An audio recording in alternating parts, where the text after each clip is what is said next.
Angela Samota case. 20 years old cold case solved by her best friend. In an effort to uncover the 20 years old murder of her college roommate, a Tennessee woman became a private investigator.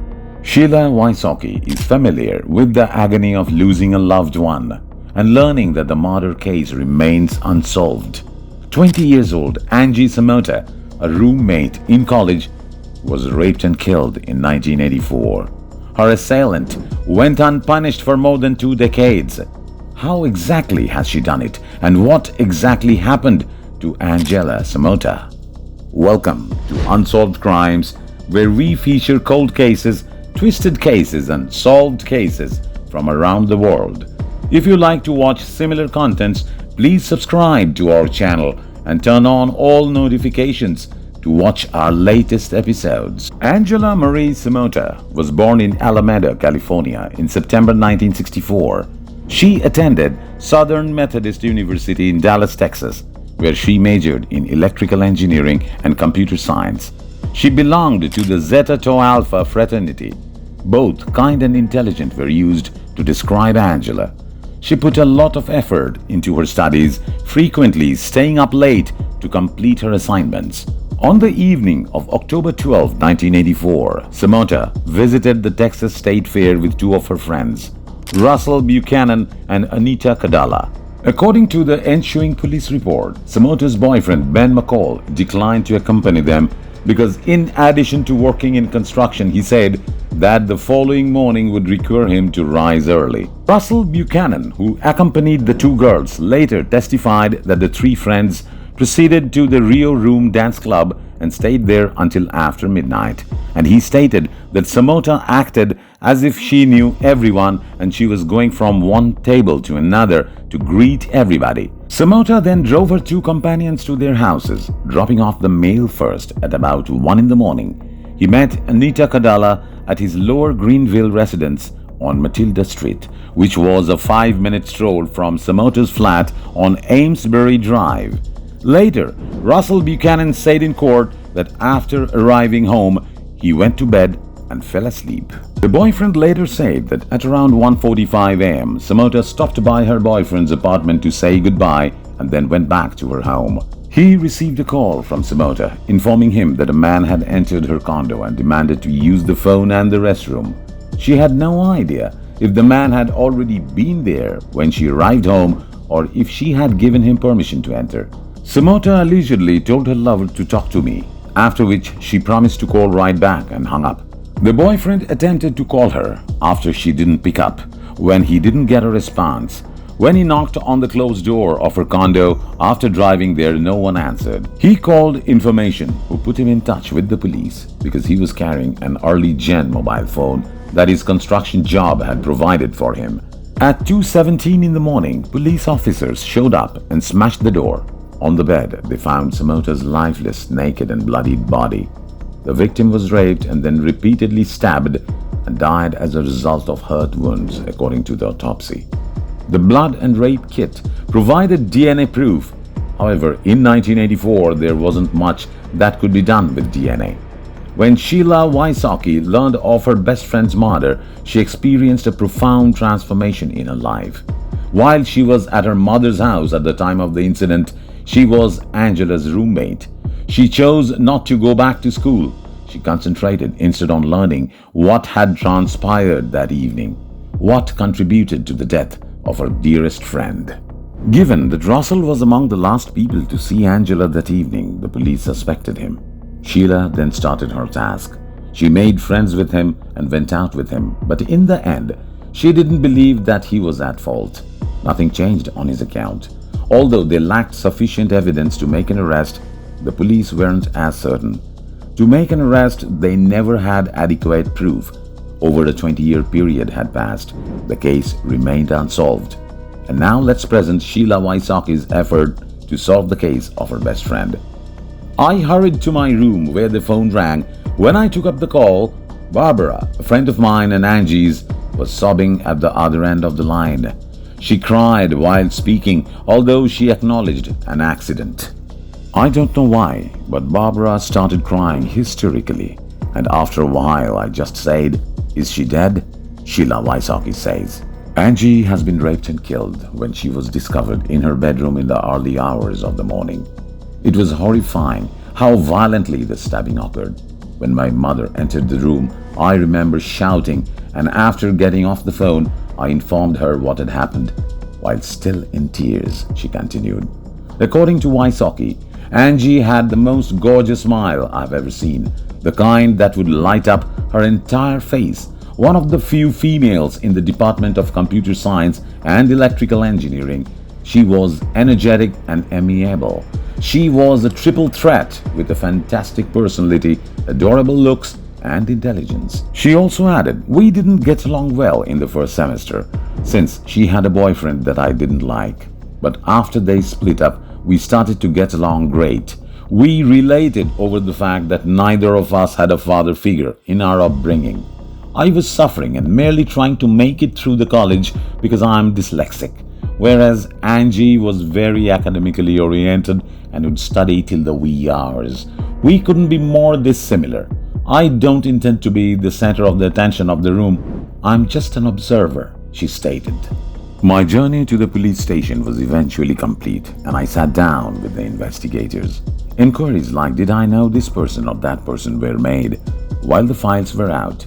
Is there a grocery store nearby where she shops? Am I familiar with her schedule? She remarked. According to Wysocki, they also had photos. One particular image of Angie on the bed stands out in my memory. There was blood all around, and she had open eyes. I can still vividly recall how awful it was. It was very upsetting. According to what I heard from the police, Russell Buchanan was thought to be the perpetrator. He was only a little older than us, 4 or 5 years maybe, but he had already made a name for himself in his field. Russell was an architect, and Angie, who was excellent at networking, saw that Russell would be a wonderful link. She extended an invitation to Russell, who was a shy person, to go dancing that night with her and another friend, she said. I once called the police to see how things were going and mentioned that I didn't know what it was about Russell that made me uneasy.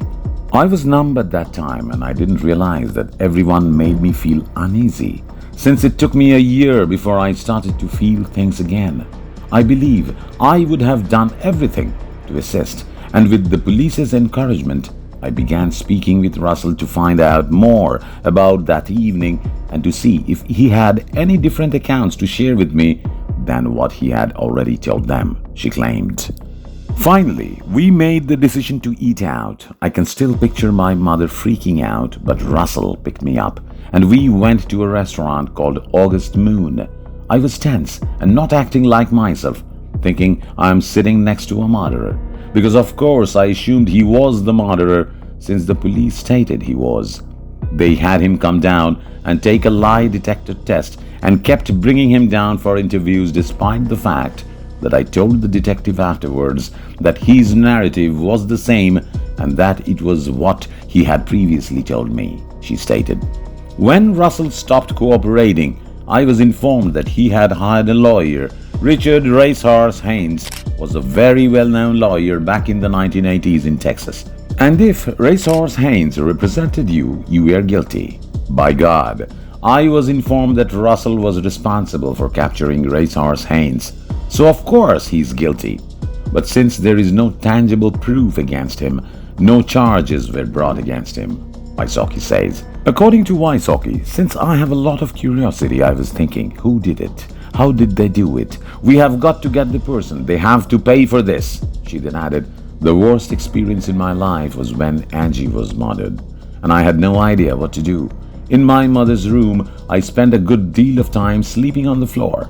My innocence was gone, and I had changed since that day. I did not return to school. The investigator and I continued to meet up. We would visit bars with names like Snuffers and Cardinal Puffs and discuss the case there. I don't drink, but he did, and when I got married in 1988, I stayed in touch with him and invited him to the wedding, showing how well I know this man. 20 years after Angie's murder in 2004, we had relocated to Tennessee and I had 2 sons. One evening, I was working on my Bible study assignments. I feared having to do it Small print, close together, and very tight spacing make it painful for me to read. Whoever designed it was not designing it for a dyslexic, Wysocki remarked. I recall looking to the right while I was reading and seeing Angie. Was I asleep? Am I dreaming? What is this? She claimed. There was no conversation. All you could see was her beautiful smile. I don't know if I believe in ghosts, but I have a lot of faith, and I think that there were the messages, and at that point I thought, it's time. And I leaned over to my nightstand and grabbed up the phone and phoned the Dallas Police Department just like that. I inquired if I could speak with the cold case division and was told no, you must speak with the homicide as there isn't a distinct cold case division. I then requested for the detective I knew and left a message, Wysocki added. He never answered any of my calls. I knew him well enough to invite him to my wedding, but he never called me again at all. I must have called him at least 700 times over a period of time, and each time he ignored me. This has left me feeling a little resentful. However, the most tragic aspect of making all these calls was undoubtedly learning that no one else had phoned in 20 years. Not even one person. Think about that. How is it possible for someone to pass away so violently and nobody calls to ask why or who they were?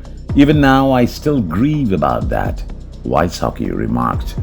They likely believed that I would ultimately go, because most individuals would put the situation behind them and carry on with their lives. But I didn't. I just didn't accept no as an answer because something about it didn't feel right to me. Thus, I kept calling, she stated.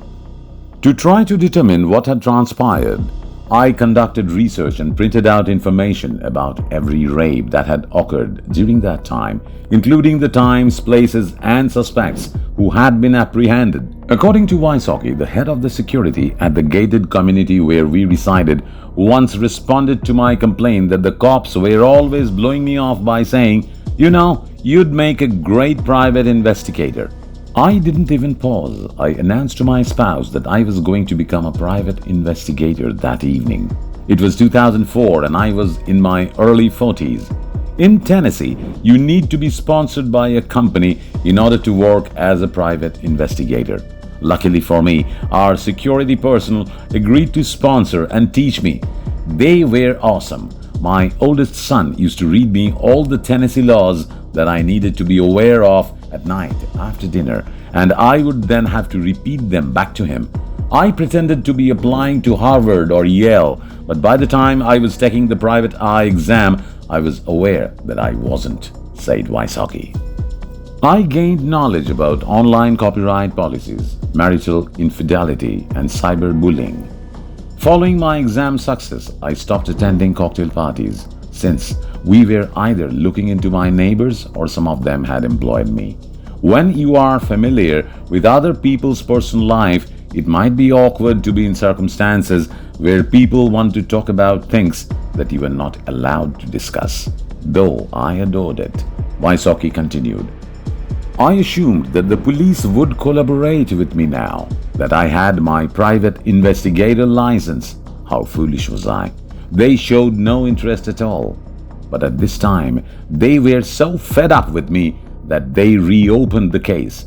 They assigned a female investigator to handle it, and she didn't brush me off.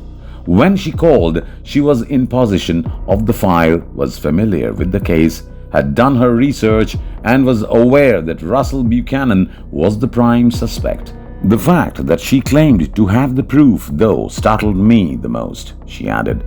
I was aware that they had conducted a rape kit on Angie, but I had been informed that the proof had been destroyed in a flood. How long has it been since then? And they have the proof. Are you serious? I was in awe, Wysocki stated. They had Angie's fingernails, which are DNA proof that she certainly retaliated. They had DNA from Simon. In 1984, DNA testing was still in its infancy, but more than 20 years later, it had already become a powerful forensic tool. I was really excited because I knew it was going to be the key. However, there is a procedure you must follow, and the police department at that time had to make a request. We received the test results in 2009. Thus, that was likely in 2008. These situations take time to resolve, Wysocki stated. "We got him," the female detective stated as I answered the phone when she called. "They informed me he did it, so I was expecting for her to say," Wysocki says, "we got Russell Buchanan, since he's the one I knew was responsible." Therefore, as soon as she stated the name, I mentally searched my Rolodex and thought, wait a minute, I don't know that name. I referred to him as the Beast. When Angie was raped and killed, he was a serial rapist who was on parole. Since science had advanced since her death, the case came down to the physical evidence, specifically the DNA that matched the Beast. This allowed for his conviction. To see Angie receive justice, I traveled 650 miles to the trial in Dallas. Now that he's off the streets, I think rotting in the prison for the rest of his life is okay with me. However, it makes no difference because Angie is still dead. I had planned to retire my private investigator's license when Angie's case was resolved and move on, but then I began receiving letters. I was somewhat shocked when I received the first couple. I called the individuals and explained to them what I believed they needed to do. And as time went on, I grew more and more convinced that I should not retire just yet, Wysocki stated. I wanted to meet with Russell and talk to him about the past after the trial, so I called him and said as much. After all those years of being furious, I despised the person because I believed he was the murderer, and yet he had gone on to live his wonderful life and succeed. I apologized and asked for forgiveness. Following that, Russell and I visited Angie's grave together, she continued. A life term in prison was already being served by the defendant in the 2010 trial for the sexual assault and murder of Angela Samota. Having previously been found guilty in 1978 of both aggravated sexual assault and aggravated kidnapping, Donald Andrew Best Jr., born September 1, 1948 in Jefferson County, Arkansas, has a criminal record. When he raped and killed Samota in 1984, the court found that he had already served 25 years of his 25 years jail term and was out on parole. Bess received a life sentence for 1 count of aggravated rape, 1 count of aggravated kidnapping, and 1 count of sexual assault in Harris County, Texas in 1985, in a case unconnected to Samota's death. On October 8, 2022, while awaiting execution, Donald Bess passed away in prison after suffering a heart attack. What do you think of the Angela Samota case? And what do you think of Sheila Wysocki? Leave your comments in the box provided below. For more compelling stories like this, remember to like, share and subscribe to our channel.